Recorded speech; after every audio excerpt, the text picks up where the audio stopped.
Let's have a good one tonight. Let's chat about my song of the week, Forevermore. I'm going to give you 30 seconds to jump in here while I go live on a couple channels. So glad that you guys are always with me. Always with me. You're hanging out. You're checking it out. You're seeing what the heck's going on here. This guy's written all this music. That's got to be cool, right? Somehow you put it all together here 30 years after writing it. Nice job. Nice job. And I'll do a little refresh on Rumble. Give me 1 second. I know we've counted down to 0, but we got to get on Rumble. Another refresh. Thank you so much. We're about to roll the show. Show cannot go on without you. That's the person. I think I'm ready. Actually, yes, I'm ready. Here we go. Roll that intro.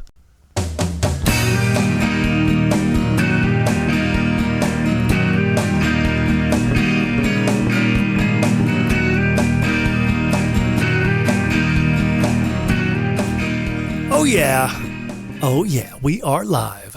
Good evening, ladies and gentlemen, and welcome to Church Prep with MWD Wednesday Drumroll. I am Mark W. Douglas. Let's start things off with a prayer. Our Father, who art in heaven, hallowed be thy name. Thy kingdom come, thy will be done on earth as it is in heaven. Give us this day our daily bread, and forgive us our trespasses as we forgive those who trespass against us. Lead us not into temptation, but deliver us from evil. For thine is the kingdom, and the power, and the glory, forever. Amen. Happy Wednesday, Drumroll. A 5-song concert is coming your way tonight. That's right, 5 songs. Now it's time to introduce the Song of the Week's backstory. Let's recall the SOTW is titled Forevermore. Forevermore. Ah, yes, it's time for the backstory of Forevermore. All right, fix the squeak here. The table of squeaks is now fixed. I've got a little droplet thing going on there, and a little back side info, whatever. Backstory of the squeak. I'm so glad you're here tonight. Just wanted to remind you before I get into the backstory that I'm on live right now. I'm on X live. I'm on YouTube live. I'm on Rumble live, and I'm on Instagram Stories live. I guess it's a story. That's how you would see the thing. And then I upload the video after we're finished to Facebook. I used to go live on Facebook, but they changed where you have to have a certain number of people to follow you, but that's okay. We're building up one person at a time. That's okay. Jesus only needed 12, so we'll get there maybe. If not, that's okay. And we're trying to share. I'm trying to share. Me and JC over here. We're trying to share God's word with you in song. The songs that I've written in my lifetime. This is my it's anybody's ultimate bucket list to do what God has called them to do. And so I'm so thankful for that. And I've written 120 songs. I'm releasing one per week. I've released 31 so far, and this is number 32. I used a whole week, 4 episodes, to do my songs, right? Monday, Wednesday, and Friday. I'm drum rolling in your church, right? So you watch and you kind of get a little pick-me-up for your church. We're preparing your heart and mind for the message that's going to be presented at your church, not mine. And so the idea is that I chit-chat on Monday, Wednesday, and Friday about this song, and then on Sunday I just sing 15-song concert, and the 15th song is the first reveal of that song, in this case, Forevermore. So that was good. We did a little housekeeping there, making sure everybody knows what's going on with this show. And now we're going to talk about Forevermore and the backstory. I think, without a doubt, I look at that first line, call my name, how impossible. And that's clearly when I was coming up with the chords, right? That's clearly how the song started. And I wanted to build off that idea. In any songwriter's claim to fame is having that first line. What's that first line going to say to draw everybody in? And right? And if it doesn't land, you just work on it until it does land. And in my case, when you think about the God of the universe calling your name,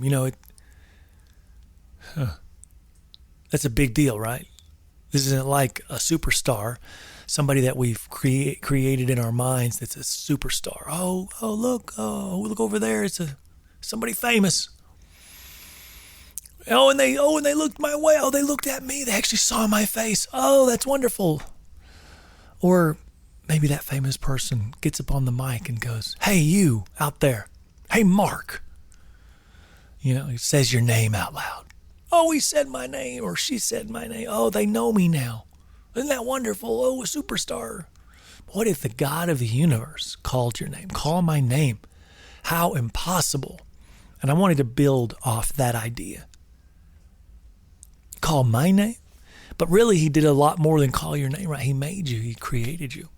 He gave you a free will. And this world is some kind of like a test to see where the rats are going to go, if you want to call us rats. Rats in a maze, in a test. How are you going to handle your carnal man? He gave us the carnal man. Right? He gave us flesh, right? He gave us the mind. He gave us everything, right? How are we going to do that? Are we going to commit crimes and hurt people? Or are we going, you could think about 100 things you could do. Live for yourself? Or are we going to get the message of God and these miracles that have happened throughout life and history? And we have a choice to make. We're going to follow Jesus. Say it. I'm not afraid. Are you afraid to say the word Jesus? Called my name. He may have called your name. That's an interesting point. Is there an atheist out there that would be willing to raise your hand and say, yeah, he called my name too, but I decided not to go, right? I just decided not to follow. It's my choice and I've made it. Because in essence, that's what's happening, right? That's the culmination of your life. Like it or not, once you learn the truth, now you know the truth, right? And it was our job as Christians to share that truth with you. And it just makes me kind of scratch my head to some of the people in the world who I don't know the answer to this, but the only God or Bible that they know of is literally on the silver screen in like a movie called Noah, which I don't think I've seen parts of it, or a movie called The Ten Commandments with Charlton Heston. I was thinking of the other guy, he played in Gladiator, and he also played Noah. Or something of that nature on the silver screen. That's how you define, that's how you understand, that's how you comprehend Christianity and the Bible. And although some of the elements in those stories are true, even The Chosen, right? The Chosen is now going wild on their 4th season. I think they're going to have 7 seasons, which will all be interesting. But is that how you're defining it, or are you opening up the scripture and reading it for yourself? Maybe like a good translation, hopefully. Translations are important. We know this. But you get up to the age of accountability, which is God's choice, not mine. I don't know what the age of accountability. It's His decision to make, right? And you come to a crossroads, and God calls your name. And you either accept Him or you reject Him. And I believe that He's calling your name a lot until He finally decides that you are of a depraved mind. But even in that, even after that, I should say, I still believe He's calling. trying to give you little signs, little hints that you've made a bad choice. And he's going to give you mercy and grace, right? He's going to give you mercy to come back to him, even though you rejected him, even though you lived a life. Look at Saul, right? Saul was the number one persecutor of Christians. I guess it was maybe 400 years or so. I don't know the exact year. After the death of Jesus, he was persecuting the disciples and apostles, right? And he may have had something to do with Timothy's stoning, or maybe he was about to, but on his way, on the road to Damascus, they still call it that, the road to Damascus, God met him on that road and came down on him. He says, "Why do you persecute my people?" Changed his life around from being the biggest persecutor to an actual person that's going to follow Jesus, share the word. And Paul, one of the greatest, right? Can he do that for you? Of course he can. He's still, even after all the persecution you may have given him. And you're coming to your senses slowly but surely, right? I know the process. I know the process of coming to your senses slowly but surely. I know it. The doubt, the reasoning. And at the end of the day, there's kind of two things for me that I've noticed. You have to have faith, right? Maybe I was going to say something else, but you have to have faith. And then you just kind of throw your hands up and go, I don't know. But I heard his voice. That's the second thing. He called my name. I don't know. But there's two things that have happened here. I know he called my name. I can't explain it. It wasn't audible. He hit me in my spirit. He hit me right in my chest. I know he called my name. He's been calling for years.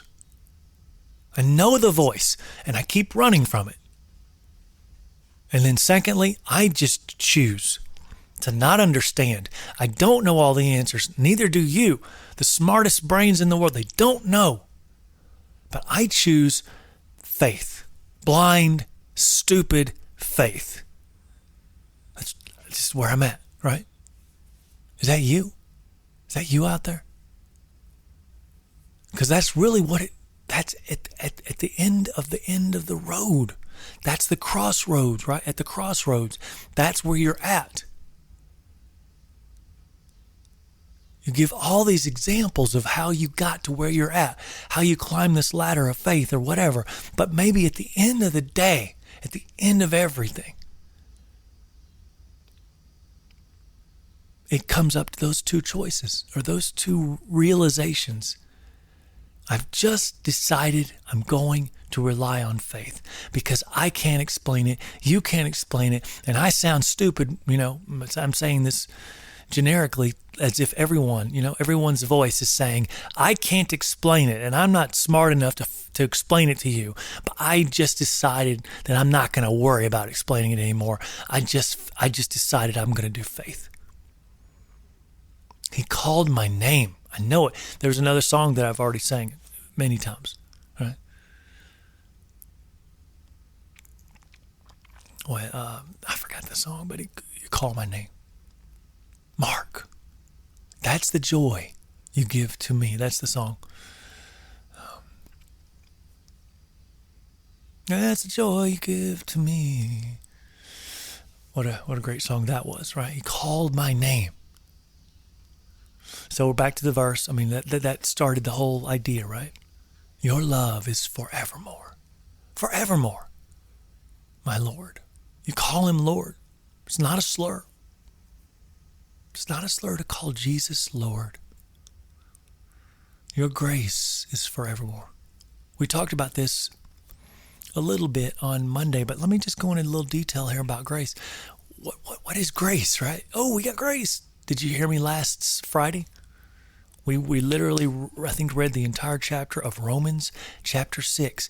If you want to talk about grace and how you're going to use it to your benefit, you better check yourself. Romans chapter 6 breaks grace down. You are not to abuse this idea of I'm going to sin today knowingly, expecting grace tomorrow. Absolute slam dunk. You cannot do that. It is not allowed. Okay? So when I say your grace is forevermore on the chorus, very specifically, we've got to get it, right? Very specifically. The grace is forevermore for those who have become Christians, right? And those who are living for him. But what's the downside? What's the ugly side of grace? It's not ugly. It comes to an end for people who continuously say no to him. Grace has an expiration date for those who have not given. It's right there in the scripture. Grace doesn't apply to people who haven't accepted him. Jesus returns. That's the moment where it's too late. This is very clearly spelled out. And I'm sorry I didn't write it, but it's the fact. Your grace is over. What happens after that?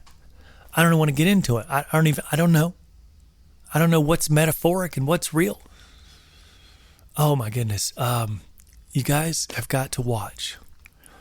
Absolutely unbelievable. You've got to watch. If you have Prime, Amazon Prime Video, which we do because we get tons of deliveries for our business and our personal here. It's free delivery if you have Prime. We do have Prime Video. Try to watch all the Christian stuff. Excuse me, I may take a glass of water. But this movie is called, one second. I was going to, okay. All right. It is here, and I will find it. It is called Is Genesis History, meaning the book of Genesis. Is Genesis History. Please search that on Prime and watch it. It is Genesis History, and you will not regret it. It's amazing. So I'm juxtaposing the idea of this movie that is basically saying that yes, it is history. And when God made the heavens and the earths in one day, not like a metaphorical day, which really means millions and billions of trillions of years. No, this is saying this is one day, 24 hours. You got to watch it yourself. It's absolutely. And so when God talks, when the Bible talks about hell in the Bible, is it metaphorical? I'm not a theologian. All I can tell you is that I want to follow Jesus and I want to follow my Savior and my Lord because I want to be saved. I want to be safe from that. Call it duress if you want. I've done my research and I've decided on faith. I don't understand it. There's so many things I'm not.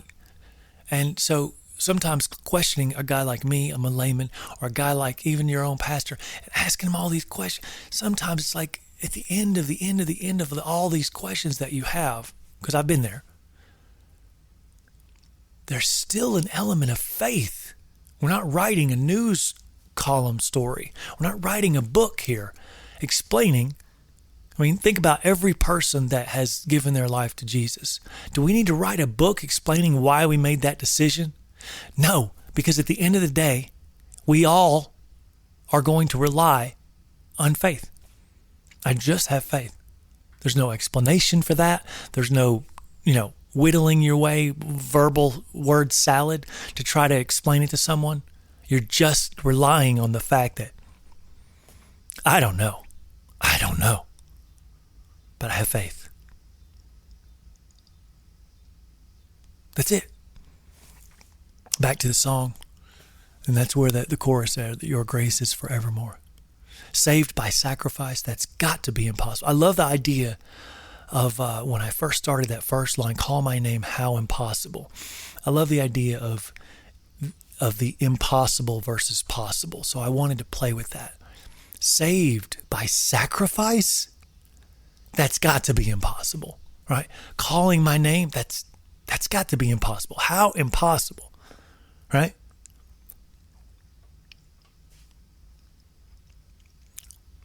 Stand firm, my redeemed. You say it's possible, right? First verse, fear not, my redeemed. You claim possible. I'm kind of going third line, first verse, second verse. Has a great flow. Love the flow of this song. You're going to love it. You're going to worship with it. It's a conversation with God. It's a conversation with Jesus, my Lord. I love that. I love just having a conversation with, just like singing a song. You're just literally having a conversation. And obviously I'm the one, it's my voice in this one, but there are other songs in my 31 that I have released. I mean, there are other songs where God's talking back, right? God's talking back. I think we did Out of the Rain, right? I think that's in the rotation right now. First person God, hey, now won't you come out of the rain tonight and let me shelter you? It's cold and you're alone. Hey, what you fighting for?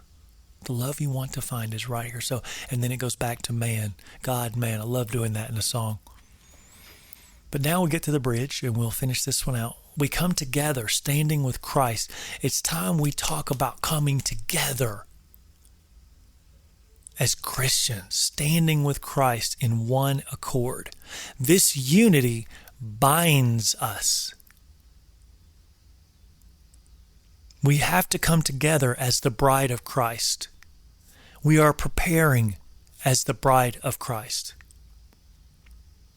We have to get some things straight. It's kind of like the bride goes and puts on makeup, does the dress, right? Does the veil, does the hair and makeup before the pictures come out. Think about that preparation. Unbelievable preparation. I would know. Going to the weddings like I do every weekend, right? We have to come together, standing with Christ in one accord. The unity will bind us. Do we have unity in our churches?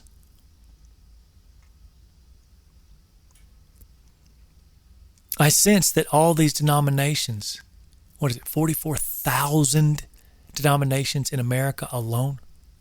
I feel like that's not unity, folks.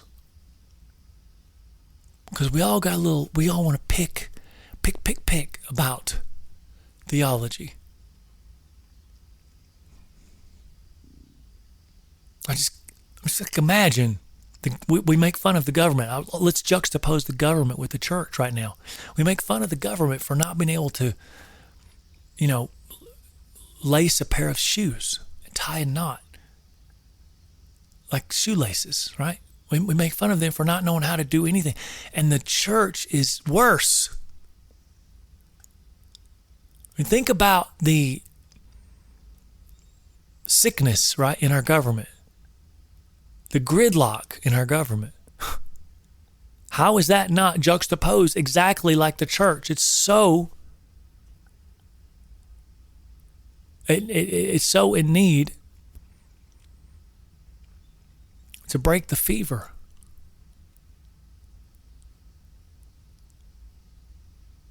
We've created this. And some of it is impossible to destroy because we have written documents that are now decades and decades old. That's my theology because the book was written in 1950. This is my theology because this book was written in 1940, don't you know? Well, my theology is written in the 1800s. So we're in this thing, this rut. This is why the laymen just have to go, you know what? I think it's time for faith like a child. Just cut all that out and let's be a church together. All Christians united. I don't even know where to begin with that. I'm just saying. I'm just talking. This is what this is, a Christian think tank. We are divided. I mean, I would just think about a problem in our inner city. Just think about a problem. And one church has come up with this multi-tiered way that they're going to fix that problem using their parishioners. One church in this entire city. Instead of getting all the churches in the entire city, Christian churches, involved to fix that problem, right?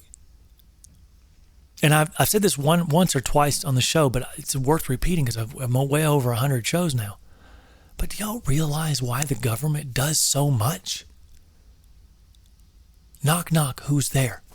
Why does the government do so much? When I was a kid, I scratched my head because I was learning about politics and where our money goes and taxes.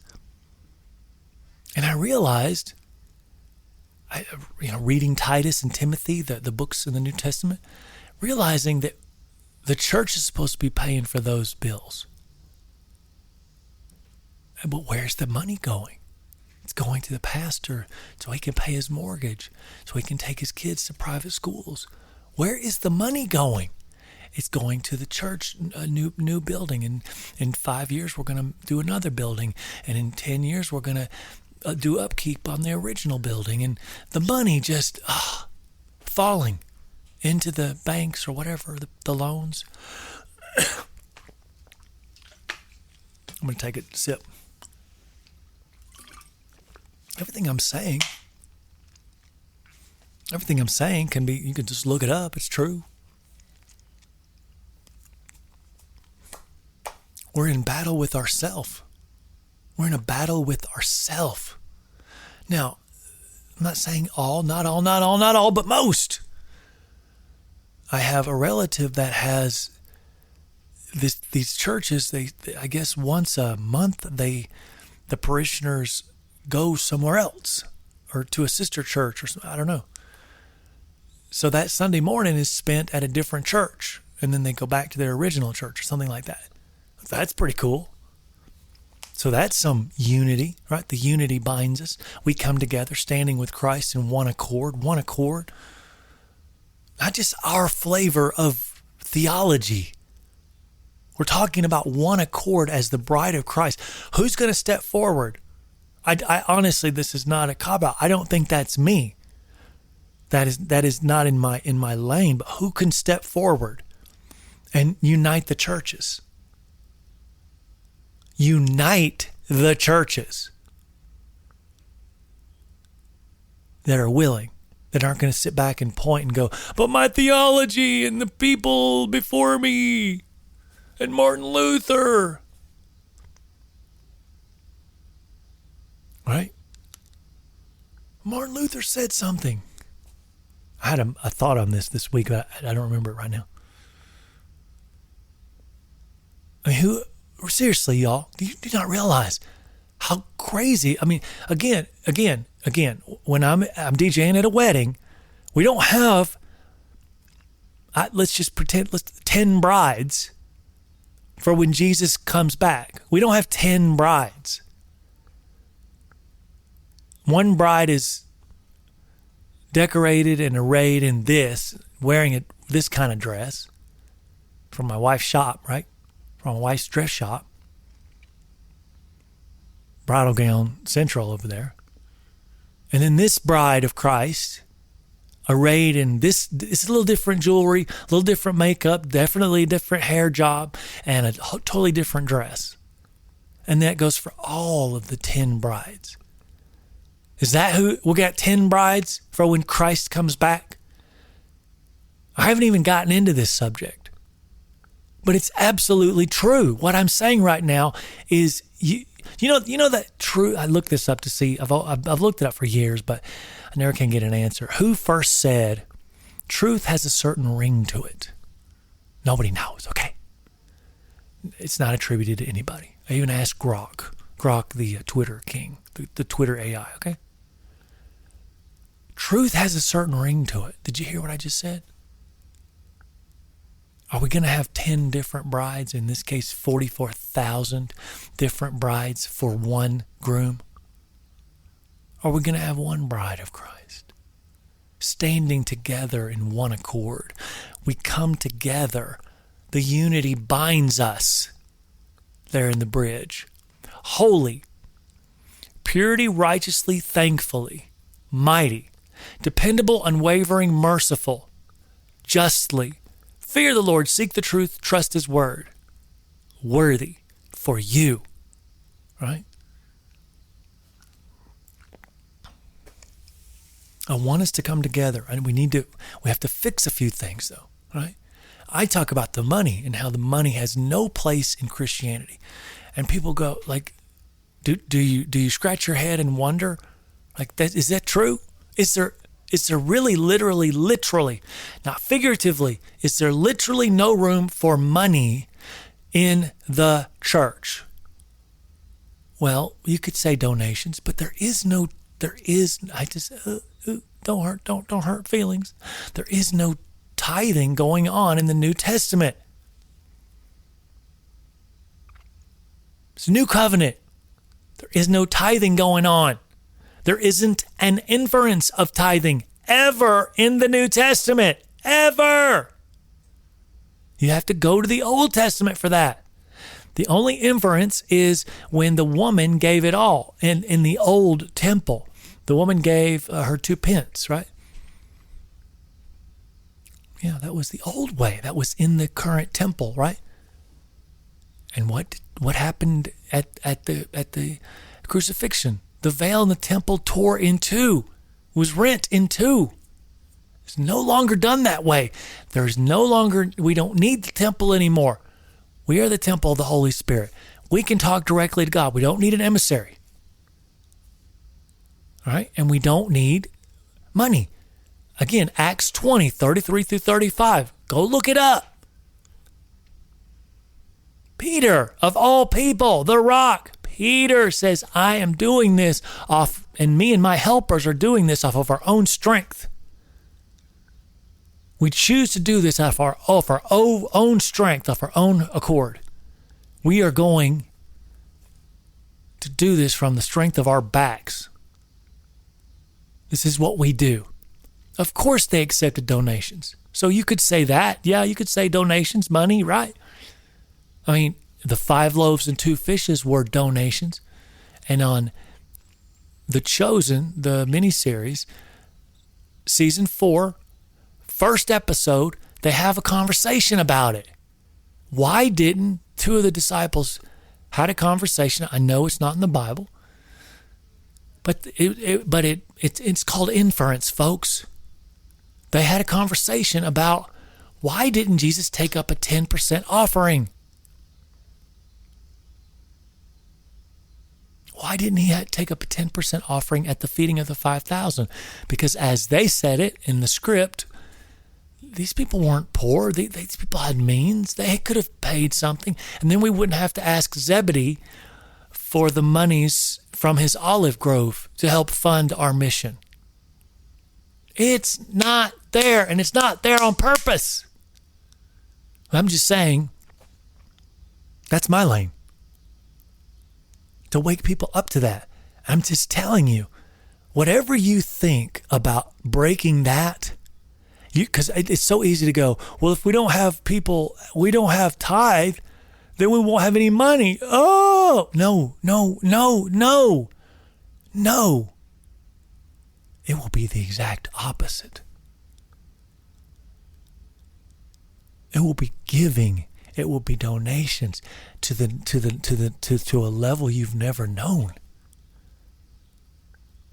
But see, it's up to us, the layman, to say, what are you doing with the donations? what are you doing with the donations? There's a thing called Religion Biz that they're about to do a mini-series, and they've gone undercover to all these places, these Christian churches right here in America. These are two Christian guys, and they've exposed the stealing in the church, the wasteful spending in the church, to the tune of billions. So it's up to us laymen to get into that business meeting and go, what the heck's going on with our money? I say, well, it's easy fix. You're trying to fix the system.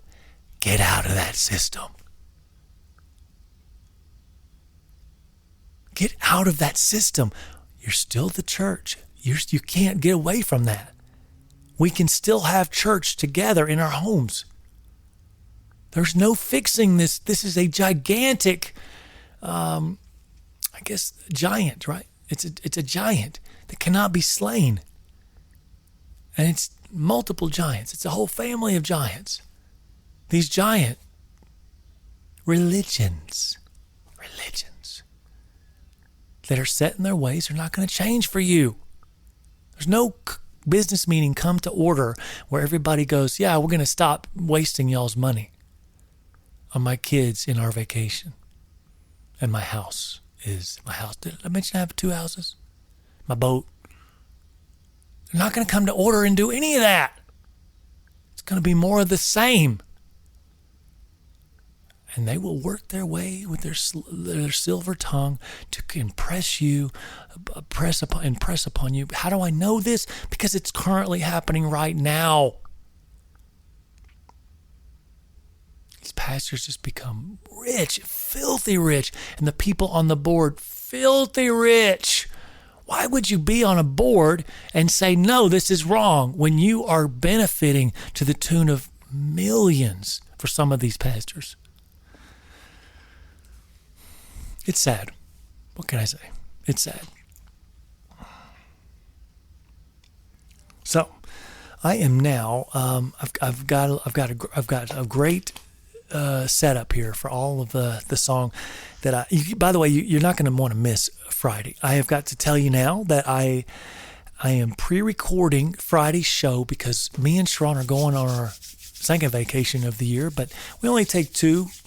And this one is without the kids. So first one was a week with the kids at the beach, and now we're taking a week just for ourselves. So I'm pre-recording Friday's show, and it is hot because I've got tons of Bible verses that is soaked into this song Forevermore. So please don't miss Friday. It's pre-recorded, and it will drop at 8 p.m., and it will not drop on Instagram. Sorry, Instagram. Woo. We're just going to, because it has to be a live show, like this is live right now. It has to be live for it to be on Instagram. And I can't upload an hour's video to Instagram just yet. They give me the option. They let me upload it, and then it doesn't post, if you were wondering. So there's a glitch within the system. All right, so now it's time for a 5-song concert on a Wednesday. Now, what do? On Monday, I sing 5 songs from the previous Sunday. The first 5 songs from the previous Sunday. And on Wednesday, I sing the second 5 songs from the previous Sunday. And on Friday, I sing the third 5 songs from the previous Sunday. What do I do on Sunday? I do a 15-song concert. So it's now time for that 5-song concert that I promised you. Here we go. We got to flip it on back to Open Doors, Open Hearts, Open Minds. And it is number... Got a little slice there of the next song. Sorry about that. We're going back to number 22. Number 22. Open Doors, Open Hearts, and Open Minds. Great. Here we go with the 5-song concert. Let's hit this song button. I've already tuned the guitar in. It's just about back to normal. You know, when I had to change strings, it takes a while for these classical strings to finally get in tune and stay in tune. So that's the good news. We are in tune pretty much now. I should say, of course, I've already talked about this song on the week 22 there. But this was the United Methodist little theme, and I was playing for the United Methodist at one of the local churches here when I first kind of got my start. They let me do Sunday morning worship songs, believe it or not. And it was a very small gathering, but a big church. And I thought this would be nice. And I never actually played it for them. Maybe I did. Maybe I played once. But I wrote this song in memory to them. And then I think about just since then how off they're just lost. Just how lost the United Methodists have become here in the last few years. And then I think about this song and I think, wow, you can open the door too far. You can open your hearts too much. And you can open your minds way too much. So when I sing this, I have such compassion because I know there are good Christians in this movement, in this religion or this sect of Christianity, United Methodists. There are good people. And I, again, when I wrote this, there wasn't any problems. There wasn't any weird stuff going on with the acceptance of things that is anti-Bible. But now there is. So just keep that in mind as I sing this song and pray for your United Methodist friends.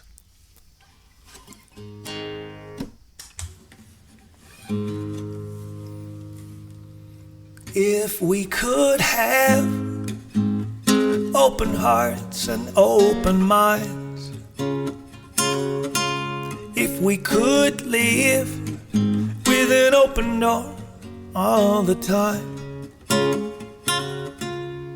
help me, Lord, in my life, be a sacrifice, giving open doors, open hearts, and open minds. How's the weather outside? When you gonna fix your tail light? Who's the fella with the height? Where are we eating tonight? If we could have open hearts and open minds, if we could live with an open door all the time, help me, Lord, in my life, be a sacrifice, giving open doors, open hearts, and open minds. You sure look pretty today. How are you doing? Okay. I feel like a wreck, if I do say, but it sure is good to see you. We could have open hearts and open minds, if we could live with an open door all the time,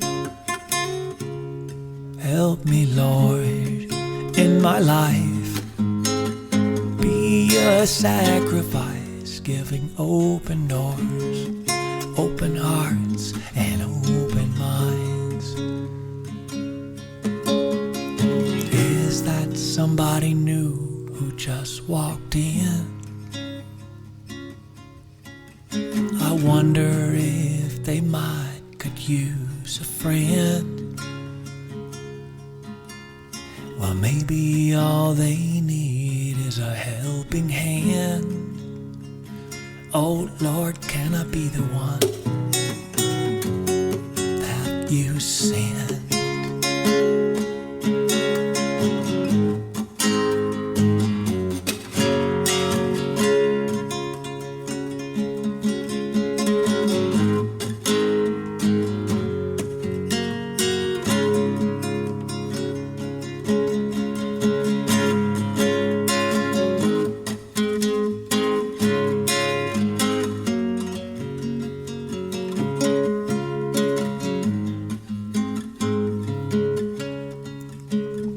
If we could have open hearts and open minds, if we could live with an open door all the time,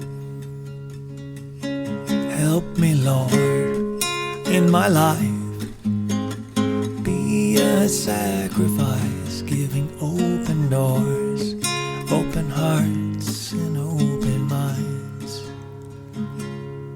Help me, Lord, in my life, be a sacrifice,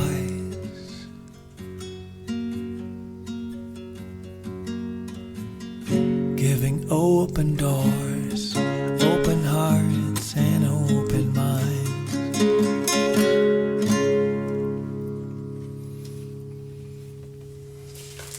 I mentioned it today, and I get it. Yeah, I mentioned it today, and I get to sing it. Out of the Rain. Chorus, God's point of view and God's voice. And first verse, second verse. And first verse, second verse, pre-chorus, this is man's point of view. And then on the bridge is back to God. So bridge and chorus is God's voice. There we go.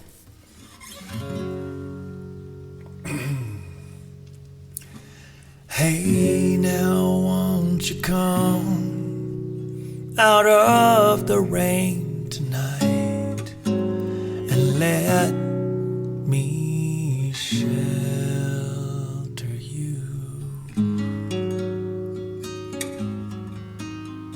It's cold and you're alone.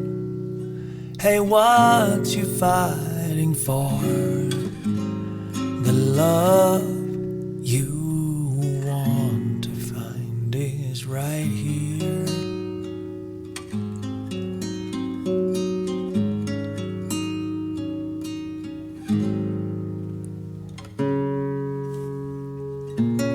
Headed down to Georgia one Saturday night. Two old friends stole a case of beer. We were looking for a fight. And who am I is what I was screaming to myself as I felt the whole world fall down.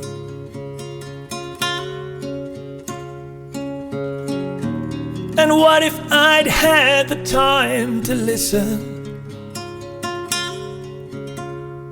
to hear the voice and have an ear to listen?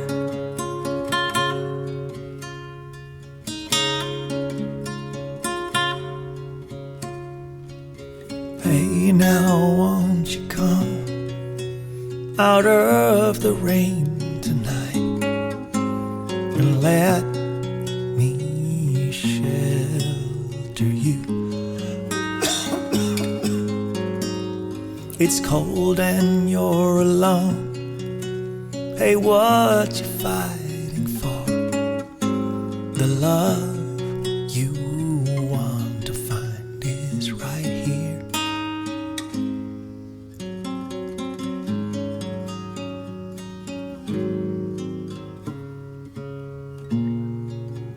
And I couldn't believe my ears the day you told me drugs give peace and they bring me closer to God. Well, we've all made mistakes and sometimes wondering what we are, forgetting who He is.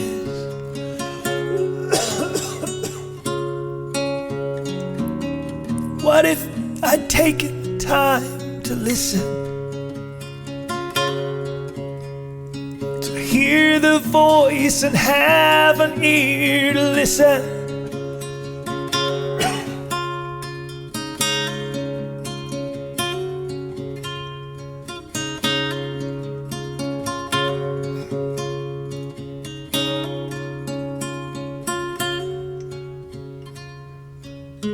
Hey, now won't you come out of the rain tonight and let me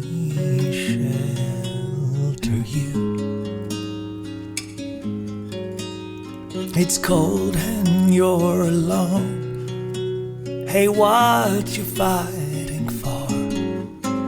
The love you want to find is right here. It's right here. But what you couldn't know then is what you do know now. Taking the time to listen, you hear the voice, you have an ear to listen.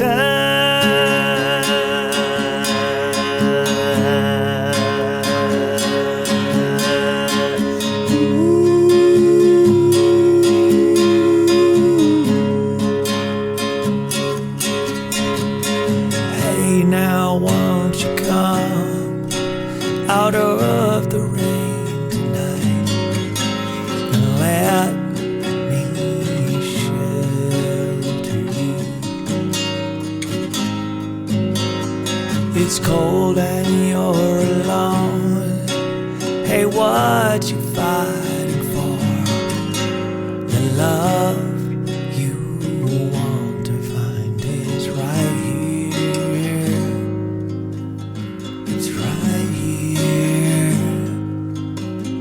The love you're looking for is right here. It's right here. It's right here.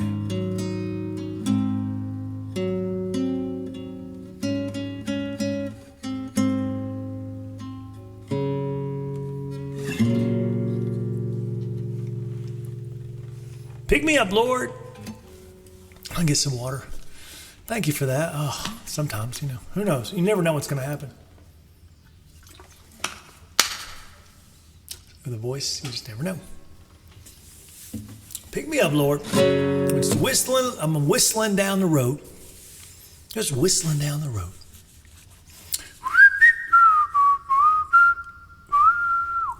By the way, I have a couple songs in my 120 that I will be whistling. That's part of the song. But yeah, I'm just whistling down the road.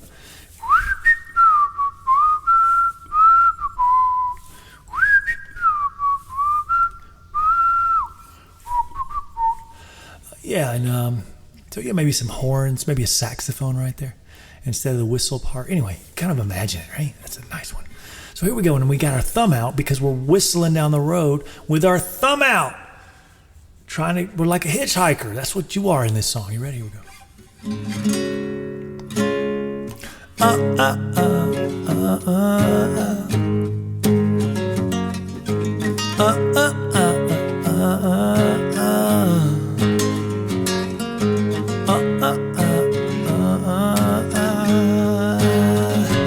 Pick me up, Lord. I got my thumb out for you to pick me up, lift me up. I got my thumb out for you to take me there, way beyond compare. And I can see your light is shining, shining down all over, yeah, all over me.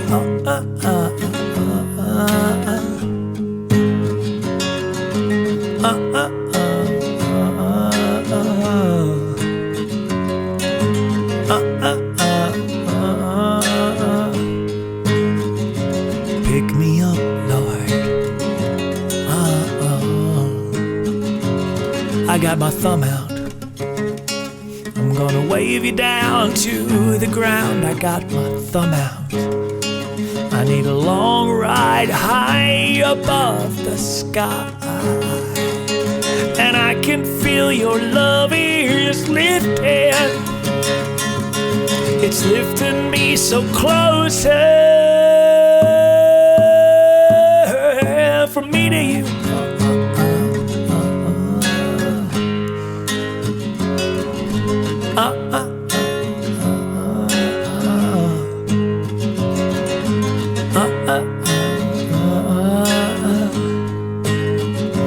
Pick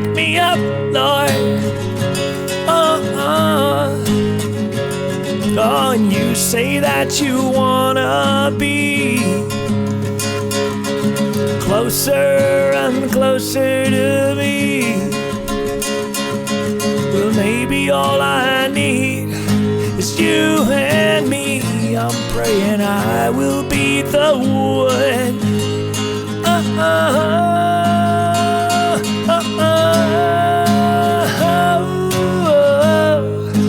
Let me be the one.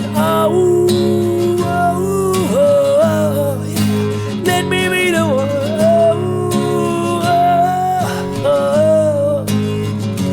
Pick me up, Lord. Yeah.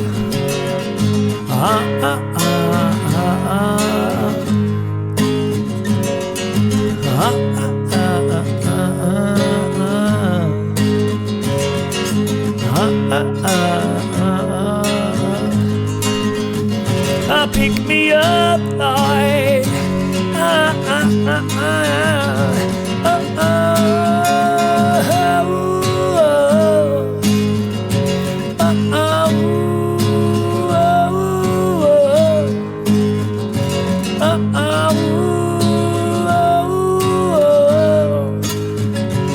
Pick me up, Lord.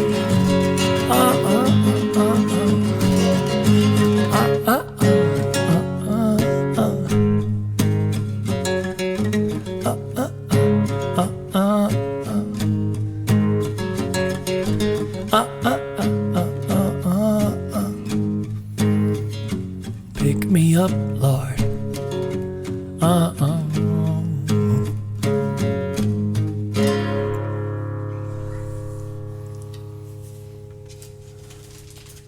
Two more to go on this awesome Wednesday night.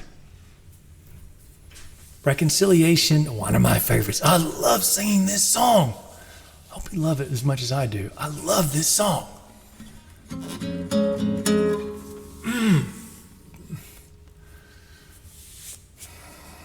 The idea that Jesus would come back for today's people. And of course the answer is yes. He would have given it all again.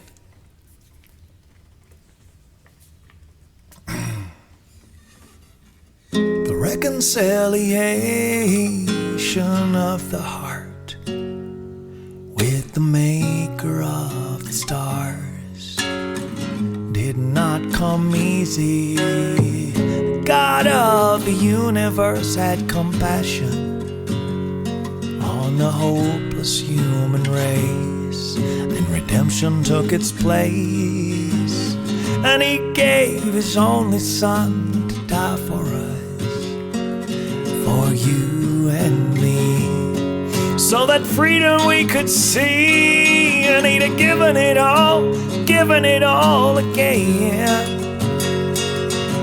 Died for you and me, set the prisoners free, so that we might know the one thing that saves us from our sin, wants us to live with Him.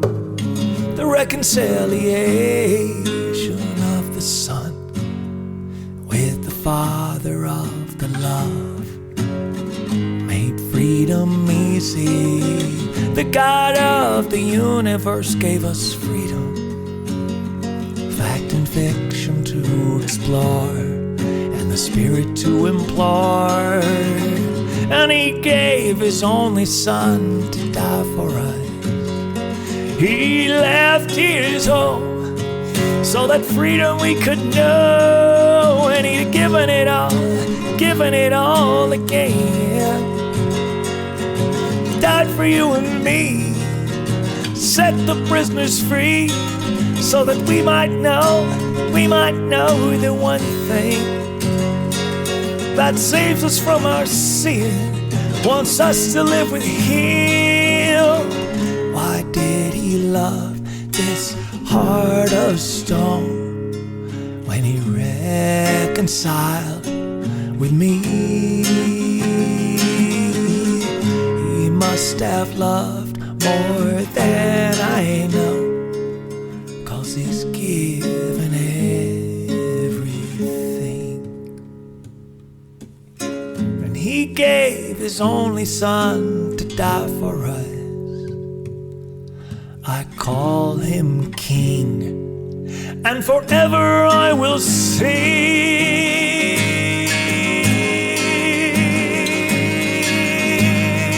Yeah. And he'd have given it all again. Died for you and me, set the prisoners free, so that we might know the one thing that saves us from our sin, wants us to live with him. Yes, he'd have given it all again.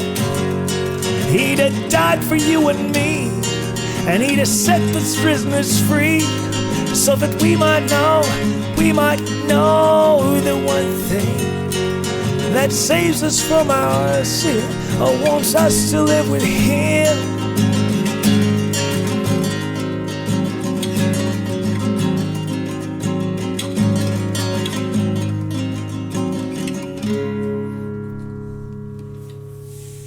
Last one for tonight, 5-song concert, Adonai. Wash it away. We are going to ask Jesus to wash our sins away. Sing this with me tonight.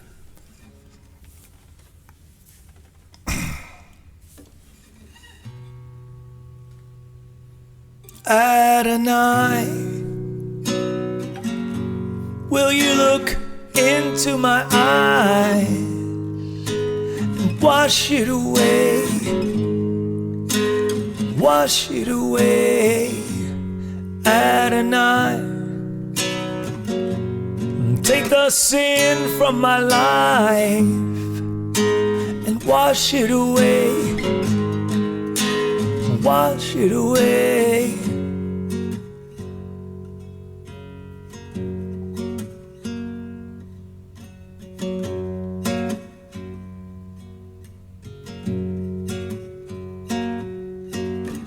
Save me from me. That's what I want to pray sometimes when I can't pull it together on my own. I'm not afraid. I just want to serve you, Lord, but I can't pull it together on my own. Yeah, you may let this baby cry, but you hear me every time. Adonai, will you look into my eyes and wash it away? Wash it away, Adonai. Take the sin from my life and wash it away. Wash it away.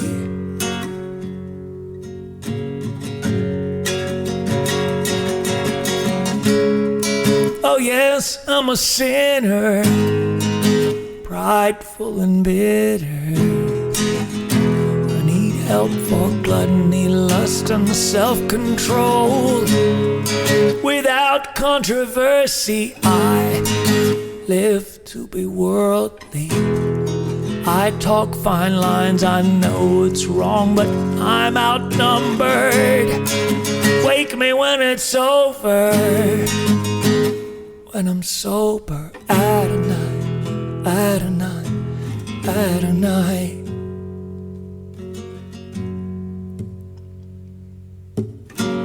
I need you more, but all I ever do is take, and I can't put it together on my own.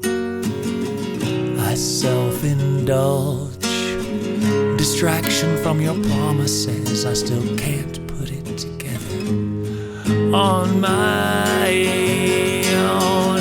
Yeah, you keep calling faithfully, and I hear you every time.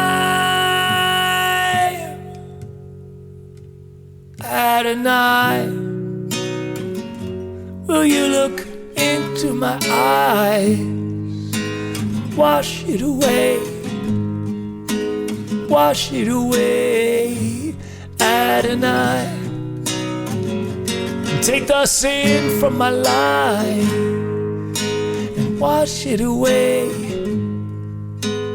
Wash it away.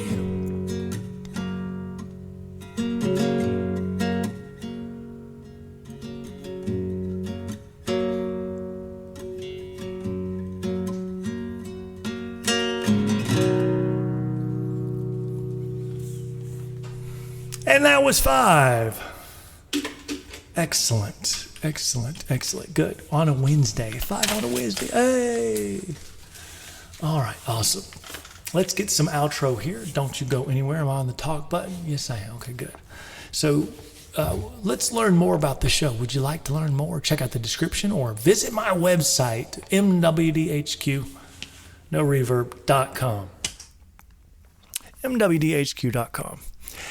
Subscribe. Have you subscribed? Do that right now. Subscribe so I can show up on your news feed. Subscribe so you can hear more like this. Lots of music that I'm going to release here in the next 3 years. 3-year project, 40 songs a year. I'll be coming up on my first year in October. All right, subscribe, yes. Join me as I prep you for church and explore the significant meanings of salvation and discipleship. Become a Christian. Begin to walka the talka. I had to get that in right. Somebody make me a t-shirt. Send it to my P.O. box. Strengthen your walk with God. Get inspired by what I'm saying. Pass it on as you begin to challenge your friends and family with your words and your actions. Become a better husband, wife, son, daughter, mother, granddad, grandmother, neighbor, friend, leader, and follower. Become a part of the bride of Christ. I have 2 questions for you tonight. What is that thing God has called you to do? You should be celebrating it. What has He called you to do? Are you doing it?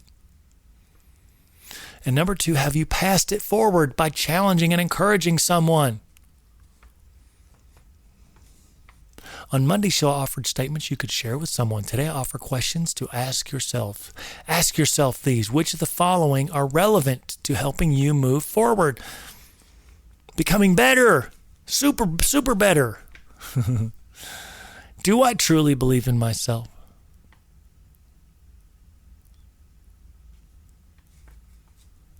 Do I truly want to better my life? Do I pray for myself on a regular basis? Was I the one that was wrong? Am I actually truly sorry? And would I make amends with joy and humility? Have I forgiven myself? Am I truly thankful to God for what He has done for me? Is there someone I need to show love to? Why have I not acted on God's plan for me? What purpose does God have for me today? Ladies and gentlemen, thank you for joining my church prep family. I will see you on Friday evening at 8 p.m.